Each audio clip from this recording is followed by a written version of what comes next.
Salut à tous les amis, j'espère que vous allez bien. Aujourd'hui on se retrouve pour une vidéo un petit peu particulière. Alors c'est ce que je dis à chaque fois, mais là pour le coup c'est vrai. Aujourd'hui je voudrais vous proposer une petite expérience. L'expérience du riz. Voilà. L'expérience du riz, c'est pas chier, c'est le riz. Le riz. Alors au premier abord on ne voit pas le lien avec le paranormal, mais en imaginant un petit peu, eh bien on peut peut-être arriver à un point de corrélation. Vous allez comprendre. Pour la petite histoire, cette expérience est née suite aux recherches menées par le docteur Masaru Emoto, un scientifique d'origine japonaise. Quand l'eau passe d'un état liquide à solide, elle se cristallise. Et il s'avère par exemple que les cristaux nés d'une source d'eau sont beaucoup plus beaux que ceux d'une eau venant du robinet. Genre l'eau des chiottes, les cristaux ils sont pleins de merde. Mais ce n'est pas tout. D'autres facteurs influencent la forme que vont prendre les cristaux. La musique, des prières, mais aussi les émotions. Et c'est ce dernier facteur que l'on va tester. Bref, on va faire cuire du riz, qu'on va diviser dans 2 récipients hermétiques et stérilisés. Je vais tenter d'envoyer des ondes positives d'amour sur un des pots, un petit peu comme ça.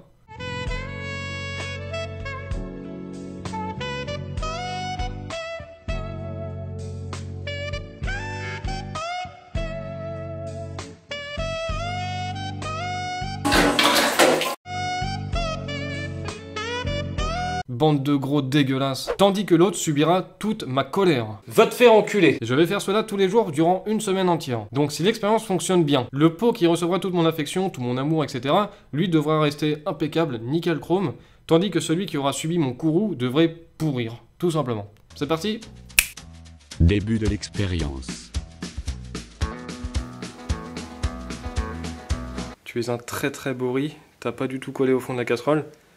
J'ai envie qu'on aille un petit peu plus loin ensemble. Tu es vraiment beau, tu es gentil, tu sens bon.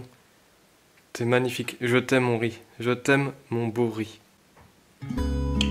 Je te hais, toi et oncle Ben. C'est la première fois de ma vie j'insulte du riz les mecs. Tu pues la chiasse mon pote, tu pues la chiasse, t'es un gros connard. T'es un enculé de riz, de merde qu'il faut que je fasse la vaisselle. Il s'est passé quelque chose cette nuit. Il s'est passé quelque chose, n'est-ce pas? C'est toi que je vais faire l'expérience sur le riz. On bat les couilles, frère. J'ai besoin de ton cœur pour faire battre le mien. Si notre amour existe uniquement dans mes rêves, ne me réveille pas. Je suis peut-être arrivé trop tard pour être le premier amour, mais je compte bien être le dernier.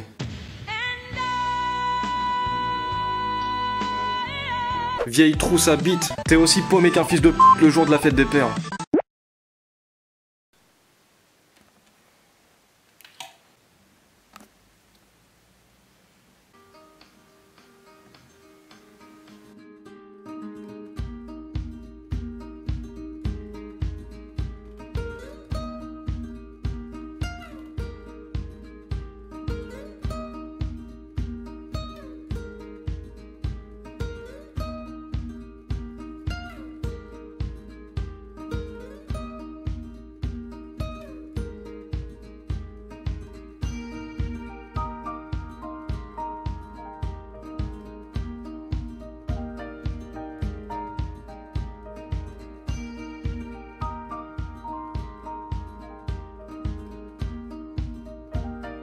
Voilà, c'est la fin. Du coup, le petit pépère aura écouté 30 minutes 09. Il me reste plus qu'à reproduire la même expérience avec l'autre pépère sur une musique un petit peu plus rock'n'roll.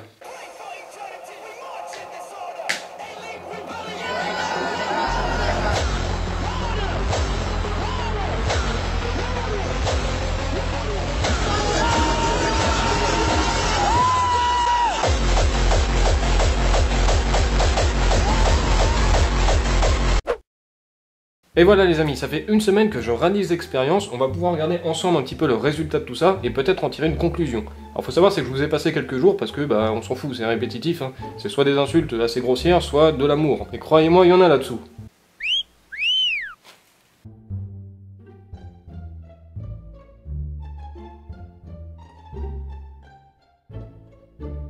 Par contre j'aurais dû foutre peut-être un masque parce que je vais me choper des champignons.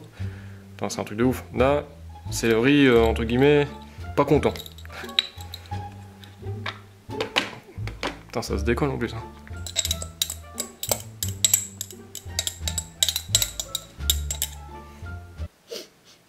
Franchement, ça va, hein, ça sent pas trop. Je vais vider l'autre et on va regarder ensemble. Ça pue quand même un peu la mort, mais ça va. Allez, zoup, lui, je vais faire Balak.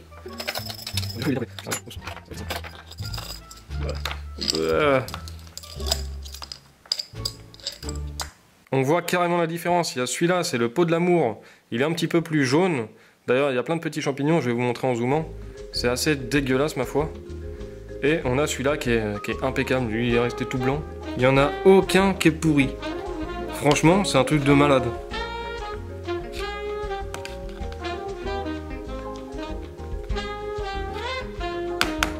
Voilà les amis, donc on a eu un résultat, mais c'est pas celui qu'on escomptait. Le pot de l'amour, lui, il a pris cher, il est tout moisi, alors que bah, le pot de la haine, lui, il est resté nickel, tu vois, il est resté bien sain.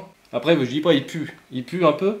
Donc voilà, alors j'ai peut-être quelques petites explications à ce sujet. La première, c'est que le décor de l'amour, et bien en fait tous les jours, alors je vous montre pas, mais je suis obligé de le remettre, tu vois. Voilà, vous voyez, j'ai mis un double face. Du coup, je pense que j'ai un petit peu donné trop d'énergie négative de ce côté-là. Deuxième explication qui me semble super importante, ce décor-là, et ben je le trouve en fait trop stylé. Je le trouve bien, tu vois, beaucoup plus sympa que ce gros truc de merde. Donc peut-être que mine de rien, dans l'inconscient collectif, bah peut-être que ça peut jouer. Maintenant, pour revenir sur le paranormal, imaginez si on peut influencer de l'eau avec notre pensée. Alors l'être humain est extrêmement influençable. Dans ce cas, moi je me demande si des esprits qui nous suivent, des esprits négatifs lors des enquêtes, eh bien s'ils peuvent nous influencer aussi, sans parfois que nous le sachions. Bon, c'est peut-être un petit peu une conclusion de merde, mais je l'ai trouvé sympa. En tout cas, j'espère, si ça vous a plu, de lécher... Vous pouvez lécher ce que vous avez à lécher, mais vous pouvez laisser aussi un gros pouce j'aime, ça me fait super plaisir. A bientôt, à son pépère.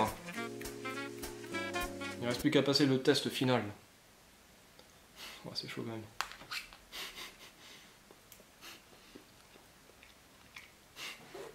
Ça manque de sel. Le petit Émilien nous a quittés en laissant nos cœurs emplis de vide. Sa dernière expérience fut très courte, contrairement à la taille démesurée de son amour pour nous. Du haut de sa dernière demeure, il nous regarde et je pense qu'il en rit.